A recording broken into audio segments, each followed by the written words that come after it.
advantage of that. Like, yeah, I know it's too much MP. That's why it's hyped to get the win with it.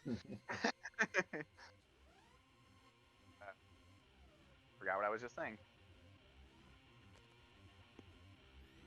1 MP for Sorcerer with Trans, yes. Fortunately, there should be no Sorcerers in here, though. There is a lot of people signed up for Sorcerer, though, so I am really hyped for that one. That is in 2 weeks.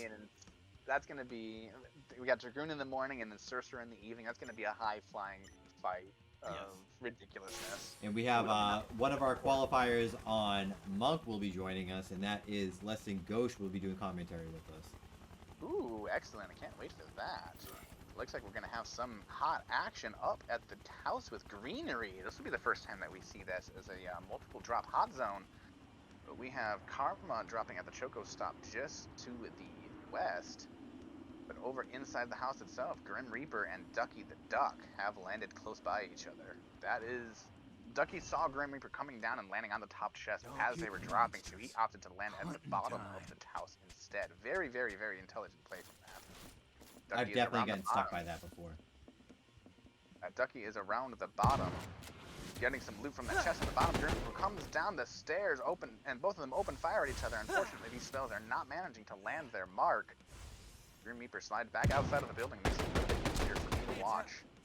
Ducky takes a little bit of damage, not managing to land with that poison right there. The thunder goes down from the Grim Reaper, keeping Ducky the Duck back. One more bio comes down, but it doesn't manage to land the poison on there as a very sneaky gravity around the side of the pipe by Ducky. Wonder if they're going to be able to take advantage of that at all. Oh, Ducky put a gravity inside that just got trapped, but Ducky can't follow up on it. Ah, that's a shame. Oh, Grim Reaper is attempting to climb up to the top of the building here. There he goes. He's on the very top, jumping off after Ducky, who is on the roof, using Blade Shift to get out of the house area as Ducky tries to follow up himself. Doesn't look like he's got Blade Shift, though, so he's going to have to climb up the old-fashioned way, as Grim Reaper is free to get all of this loot over here without any sort of suppression. Ducky has finally managed to climb up over the top, approaching inside of Hyde to try and cover his approach. Dropping down, he's going to be right next to Grim Reaper. Unfortunately, gets caught on the rafters and forced to climb up. These spells are missing each other. These gunfires are missing each other. This is kind of insanity. Ducky and Grim Reaper drops down to critical levels of health, but Grim Reaper finishes off the Duck. I don't even understand how some of those shots were missing. Both of them in that closed space is jumping as much as they can, trying to hit the shots, and Grim Reaper comes away with the fireball and then the follow-up fire from the gun to get the kill. Very close range in that small space between the two of them is very good. Incredible. Looks like we had a couple people drop nearby at Ruins as well, but nothing came of this. Over by Galactic Expressway, however, Mr. Bungie might have found a target to engage with.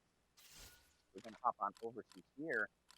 Noir is nearby, leading inside of this pipe. I wonder if Blister's going to be able to... I wonder if Blister's going to rotate north and is going to come across Noir. That option to take out some of the Cerulean Drake, revealing his position to Noir, who is within range to try and throw a bio short to use the smoke train, I suppose.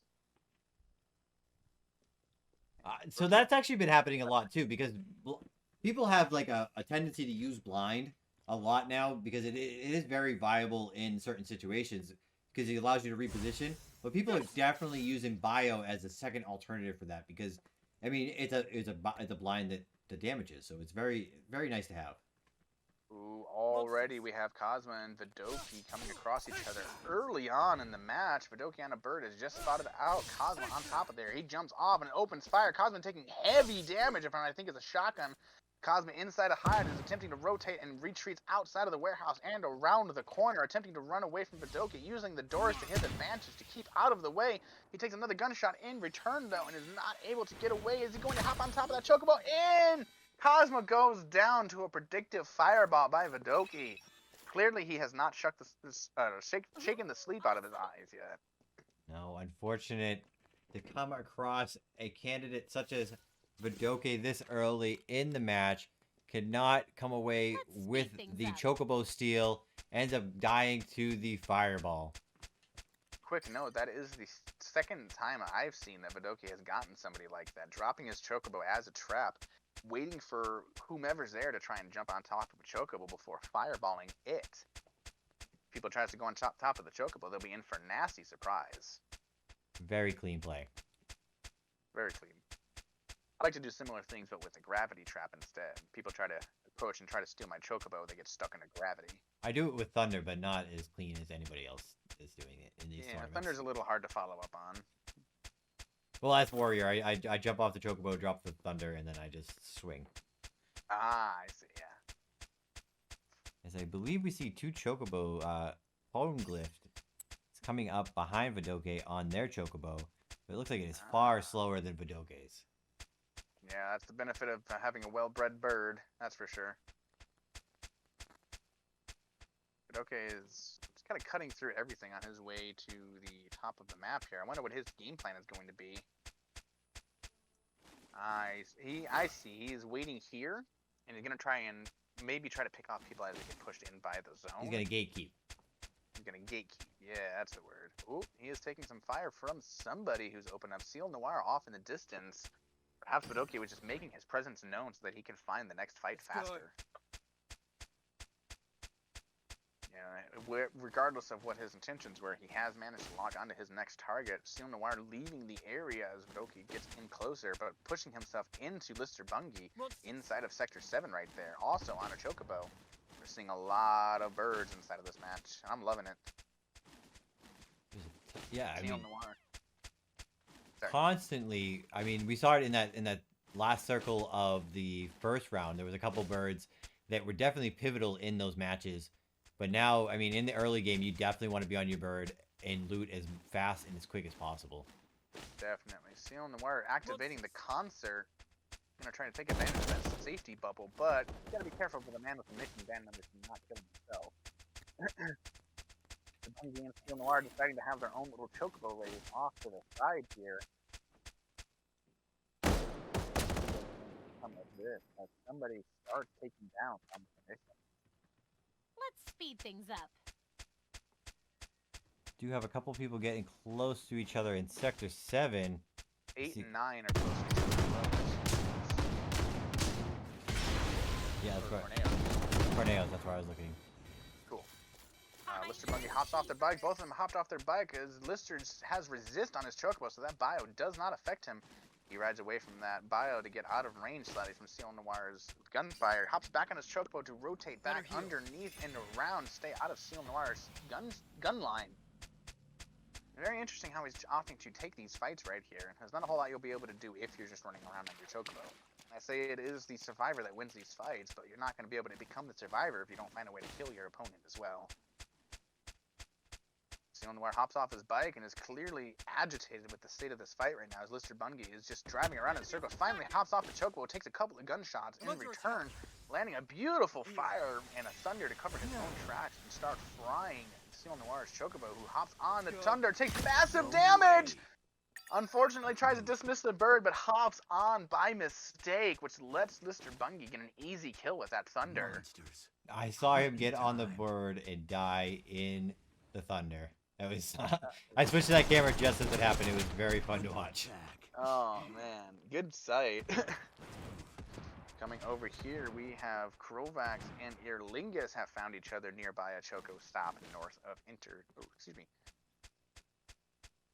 directly north of Entertainment District. That was right. Krovax is hopping off his bird and is going to look to try and take this engagement right now. Man with the mission dome nearby. Wonder if who's going to win this fight, who's going to be able to take the loot from the band. Krovax and Earlingus hop up onto the same building right now, each of them trying to look for a positional advantage on the other. Krovax takes to the very top. Both of them come face to face with each other. Earlingus pulling back and away before he can take too much damage, landing a couple of huge shots on Krovax. He attempts to peek around the top of that building. Earlingus doing a wonderful job of using micro angles to his advantage to keep himself safe. That's Krovax's favorite thing to do is get up on the high ground like that and use the edges. And Earlingus says, "Nope, I'm just gonna hug close and then peek and shoot you right in the face." And First Soldier, you are unable to look directly down. Earlingus is taking advantage of that by looking directly up at Krovax at the bottom of the building instead. Using those beautiful, wonderful job. Oh, Vidoke takes down Less Than Gauche in the background. Really smart play by Krovax here, though, using the man on the mission for the shield there, and able to heal up and rotate back in and possibly take this fight again. Yeah, I wonder if he's going to be looking to try and take this. This is a very interesting battle zone that Aerolingus has picked for himself, and he seems very comfortable inside of this building structure. Right, I'm going to try and move the area. Aerolingus is sitting off with some parting shots. No, Aerolingus is actually shooting up at the top of the mountain at Oh, Laral's up there. I see. Laral. Laral has approached the top on his golden chocobo. As we see, Another man who is with a sneaking machine up gun behind? Krovax is sneaking up behind Laral up there. Krovax is fighting a bomb now. Oh, I gotcha. As Lister Bundy goes down to Vidoke Boo, but this fight might happen right here with Krovax. Ooh, Now he hears Laral- the saws, yep. Or here's the footsteps. Yeah, Laral and Krovax are in each other's sights right now, as Krovax is going to look for a way to start climbing up here himself. Laral looking down from the top. It's going to be harder to get the firing angles that he's looking for as Krovax starts approaching. As we have a third party now here as well. Ooh, up comes Karma, making his presence known, driving past Laral and hopping back down the side of the mountain right there. Better just wrong, getting distracted by this shiny polygon chocobo as Karma starts moving in to try and take this fight. Pulling back immediately is Laral lands head damage on this chocobo. Krovax did take down Laral's bird. Ah, That's why he turned to go after Karma, because at that point knew he had to take a fight. As Vidoke is coming up on Poneglyph, but Poneglyph is on the chocobo and is able to rotate away as the gas is ending right by Vidoke here. I wouldn't want to get in a fight with that guy either, but it looks like he's going to take that fight. Go ahead and start riding over there as the engagement has dried up. Poneglyph, Grim Reaper, and Vidoke locked into an internal conflict right here. Grim Reaper being pushed in by the Mako on his chocobo. Nope, Poneglyph or Vidoke might be able to take advantage of that, but they are locked in combat with each other right now. Vidoke hopping off, trying to land that fire, lands a return shot at him off. Hits one shot, hits two shots with that Wraith, dealing massive damage, and goes just wide with that fire. Poneglyph drops down to a single point of health, and Vidoke lands another shot, trying to move in and get a little bit of damage off. Poneglyph just runs at Vidoke instead and just tries to run away. Managed to intimidate the shot. Now Reaper's coming in. The Grim Reaper takes two huge fireballs to the face. One more shot would take it as Vidoke torches his own bird to kill off Grim Reaper as well. He just did it again. He shot his bird 3 times with the fireball just to make sure someone doesn't take it. It's a trap every time. People keep falling for it. It's trapped every time. Poneglyph drops on a half health from a huge Firaga from Vidoke, who was out for blood in this game already. Poneglyph managing to rotate back around the bottom of the mountain, almost taking that fire. If that was a little bit to the right, that would have been devastating for Poneglyph. Got teleport and gets Poneglyph up to safety on the top of the mountain, but not safe enough as Vidoke takes aim and fires, managing to land a shot before Poneglyph can get around and out of the sight line. Vidoke follows that teleport up after him and is trying to finish off that kill, but does not land that fire at the end there.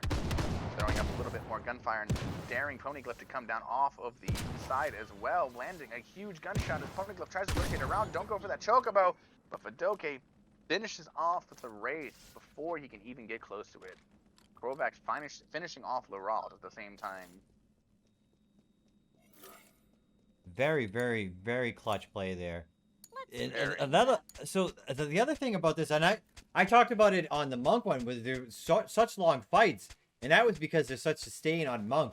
But now we're seeing these long, drawn-out fights because the Ninja is so mobile that it's coming down to someone making a mistake almost as often as it is someone coming away with a high-end play. Not to take away from Vidoke, who is just baiting people over and over again to his bird and then throwing down fireballs. As we see him blade shift up and try to catch up to Krovax here. Beautiful dismount blade shift, but an even smarter decision by Krovax to abandon climbing up to the top of the mountain, popping his hide, and oh, he's run out into the open field, though. That's a dangerous position to be with Vidoke landing his sights at you. Trying to rotate around behind the top bottom of that hill, but Vidoke is already pushed in and is intent on keeping whatever sightlines he can. Krovax desperately running away to get away from Vidoke's shotgun and Wraith, but takes huge damage before he can get down out of cover, popping an X potion and a cure to keep himself topped off. Vidoke is landing. Oh, Krovax got back into that fireball and takes heavy damage. Another X potion going down. as Vidoke finishes off the kill. Nearby, Karma is playing with a cutter. Renmikiri rotating in fast to try and finish off that kill himself. Karma takes down the cutter just in time. Renmikiri rotating away. Vidoke might be pushing in soon.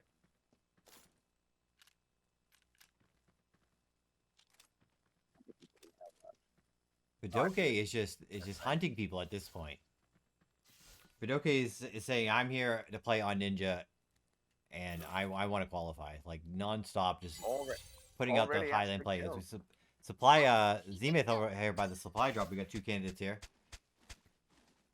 Yeah, let's hop over to there and see how they're holding up. Aerolingus, sorry. Aerolingus, the other one. Oh, Infernal Cannon coming out.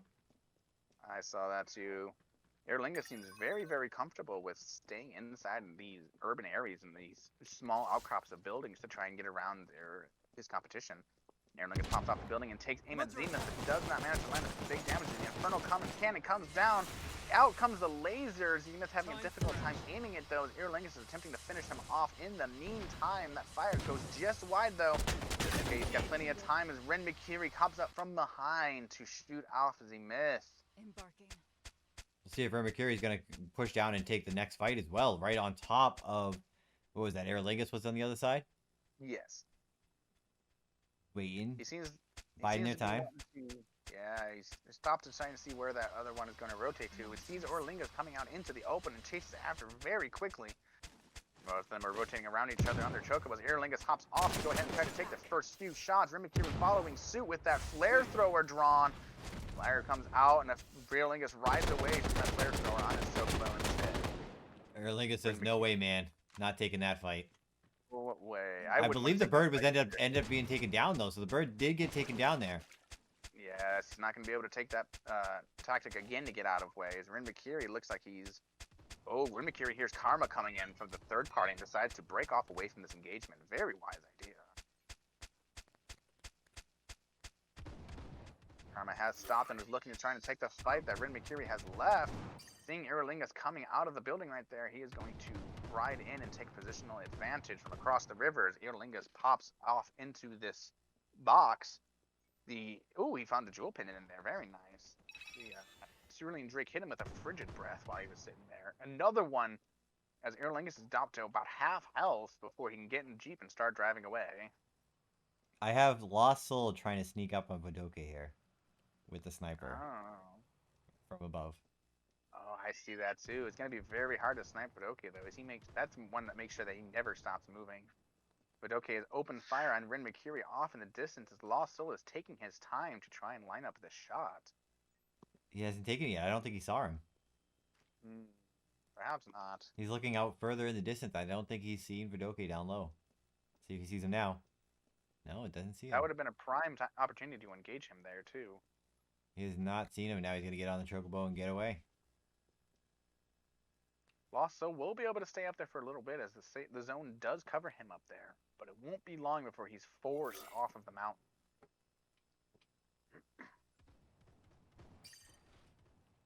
Alright, Aerolingus is taking aim off into the distance as Karma and Vidoke start looking at the supply box.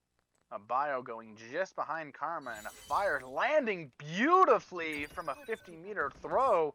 Vidoke landing some gunshots, pulling out that shotgun and trying to finish him off. Karma pops the X potion to try and heal up whatever he can, using the hide to try and lessen his hitbox as much as possible. Vidoke is just not able to track down the kill, and Karma manages to heal himself back up to full before the shotgun interrupts the healing.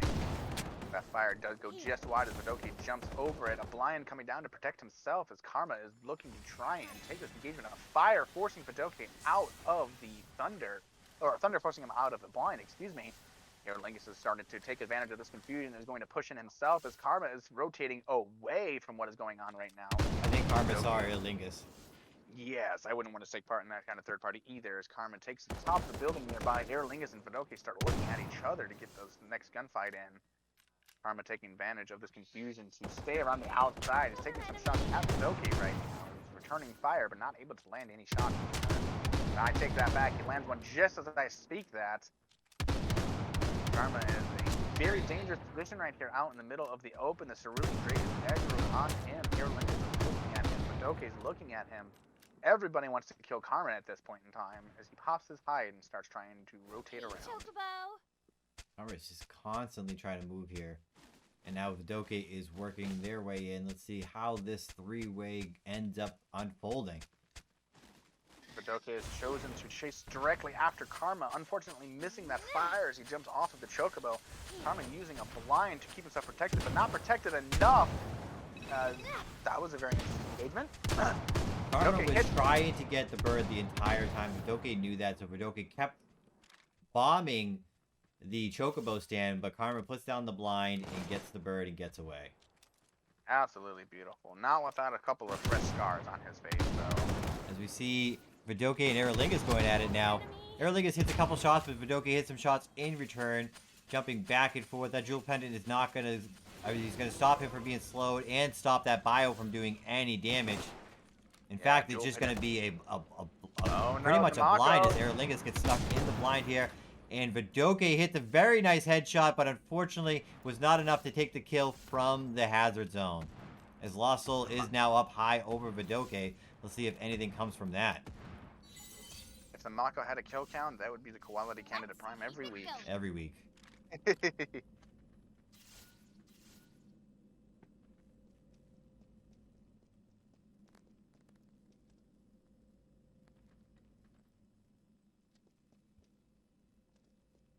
Alright, moving down into the close to the final phase there as Vidoke now sees Lost Soul hiding up high and it's taking some shots up at them, but can't quite land them with that Wraith Revolver from that distance. Oh, there's one. The Lost Soul is firm on staying up on this platform. Feels like they are safe enough. He's at a very nice position up there with high height advantage. He's located close to where the flames are. There's another shot. It's just good. Vidoke's just trying to wear out potions at this point. At this point, yeah. Lost Soul has had this entire match to hoard all of his resources to himself. And he wants to try and complete those as he can. Now he's at half health, so Lost Soul is going to have to make a decision. Oh, there's a bio thrown up there. Was that Red Mercury that threw that up there? I'm not sure. I didn't see him throw a spell. Remy Curie's riding around in his bird. Lost Soul hiding inside of his blind to wait out that beautiful... Oh, I think Lost Soul might have tried to blind and threw a bio by mistake. Oh, no. That's what You I'm hate thinking. when that happens. Here comes a bio in as well onto Lost Soul from Vidoke. Who is now pushing in, throws down the bios, trying to keep Lost Soul. Turns his aim over to Karma, throws down a couple of bullets his way instead, as Lost Soul catches a small break. Not enough of one as the Mako starts pushing everybody closer together into the open. Lost Soul takes another hit, Lost Soul takes 2 more hits, and Vidoke claims another kill in this game. Now we definitely moving down into the final phase as Karma shoots by with, I believe, an Infernal Cannon came by there. Yes, that was. Remy Curie is having lots of fun riding around in circles on his Chocobo right now. Karma ducks into the building to pull away from Vidoke, who is pushing in and has the dominant position on the top of the hill. Remy Curie jumps off with his flare thrower and is looking to try and get another kill now. He's poking around the corner. Karma takes a bunch of damage from that flare thrower, manages to get just out of range before he goes down. Pops an X potion, but Vidoke drops Karma to the ground. A fireball takes him to half health, but who gets the kill? Ren Mikiri ends up getting the kill off of that one. Vidoke grabbing the down credit instead. They both got a kill off that. They both got credit. Yeah, they're both kill credit. I love that. That's good play by with them. They're both fighting for it. That's strategy right there. Vidoke is tempting Ren Mikiri into coming out into the open, using a bio to force him to stop using that wall corner as cover. Ren Mikiri almost names himself with the fire as he's rotating back around the back of these buildings here, looking to try and get him close and finish off Vidoke with his flare thrower.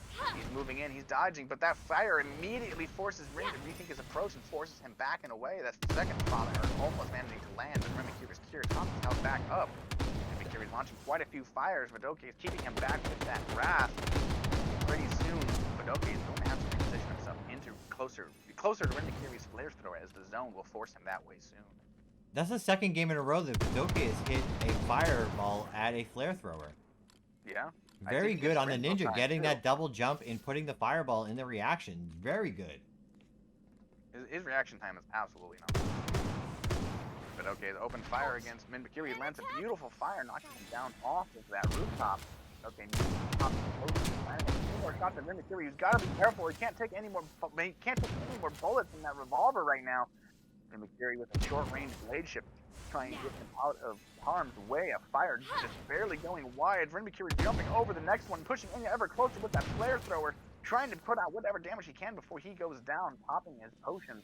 Now that there's a little bit of space, Badoka using a blade shift to get out of range of that flare thrower before he takes too much damage from it.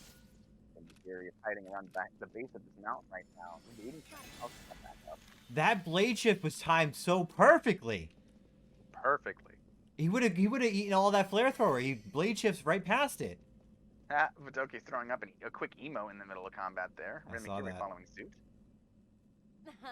Oh, he's taunting him now. Ren McCurry tossed up over the side with that flare thrower and showed, I am not afraid of you, but I'm not coming up there either.